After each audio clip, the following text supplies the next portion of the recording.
No começo do capítulo 2 da carta aos Filipenses, Paulo convoca a uma reflexão acerca do fato de Jesus ser ou não aquele que motiva o cristão. O alvo de Paulo é a humildade no serviço ao próximo, é considerar o outro superior a si mesmo, assim como Cristo fez. E ele continua desenvolvendo esse tema também no verso 12 e 13, onde ele faz um apelo. Ele diz o seguinte: Assim, meus amados, como vocês sempre obedeceram, não só na minha presença, porém muito mais agora na minha ausência, desenvolvam a sua salvação com temor e tremor, porque Deus é quem efetua em vocês tanto o querer como o realizar, segundo a sua boa vontade. Paulo esteve com eles durante algum tempo, no qual ficou visível que aqueles irmãos eram obedientes e tementes a Deus. Porém, alguma questão fez com que este alerta fosse emitido, este alerta de Paulo. Era necessário que a obediência também fosse praticada mesmo na ausência de Paulo. Na presença do apóstolo, todos estavam de acordo, todos estavam debaixo de uma mesma instrução, porém, com a ausência dele, parece que alguns irmãos se sentiram no direito de não se submeterem à sua liderança, não se submeterem uns aos outros.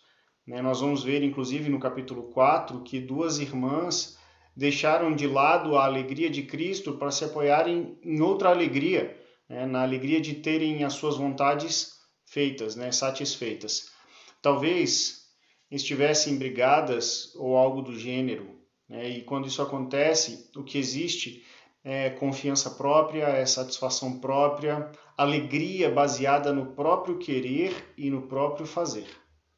O contraste é aquele que desenvolve a sua salvação. Ele se exercita em conhecer ao Senhor e depender dele. Ele se esforça no sentido de obedecer mesmo quando o sucesso parece improvável. E, obviamente, a motivação para isso é clara e está nos versos anteriores. Cristo, ele se humilhou até a morte de cruz. E não existia na época algo mais oposto à vitória do que a cruz. Mas foi na cruz que Cristo venceu.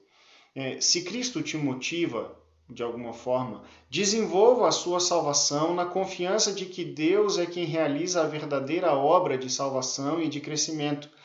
Deixe de lado as suas incapacidades e os seus métodos. É Ele quem efetua o querer e o realizar.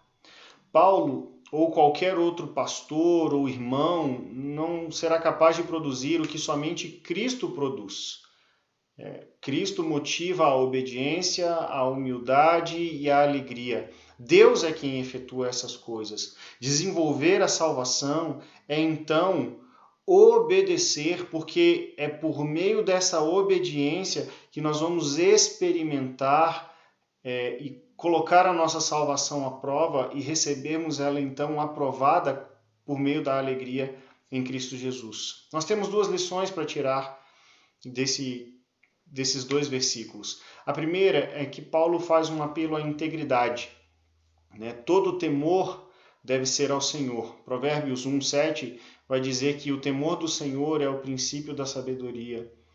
O íntegro, ele teme ao Senhor e foge do mal também quando alguém não está vendo ou quando ninguém está vendo, pois ele teme ao Senhor e não aos homens.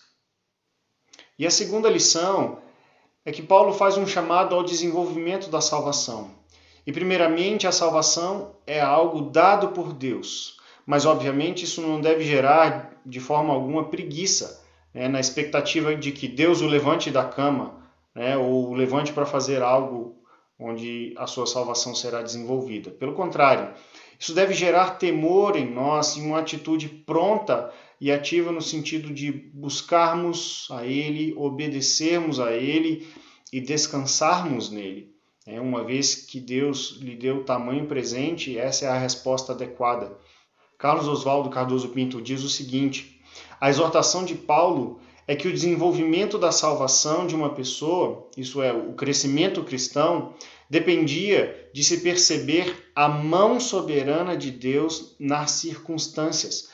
Ou seja, quando percebemos que é Deus quem está agindo, que é Ele quem efetua tanto o querer quanto o realizar, que é Ele quem motiva o coração e é Ele quem recebe a glória depois de que está feito, então entendemos como que essa salvação se desenvolve por meio da obediência e como que então nós desfrutamos da alegria dada por Deus na obediência. Então, esse é o nosso desafio hoje, que você esteja satisfeito em Deus, satisfeito em obedecer. Se Cristo te motiva de alguma forma, o apelo de hoje é que você então desenvolva a sua salvação com temor e tremor por meio da obediência ao Senhor. Que Deus te abençoe e um grande abraço.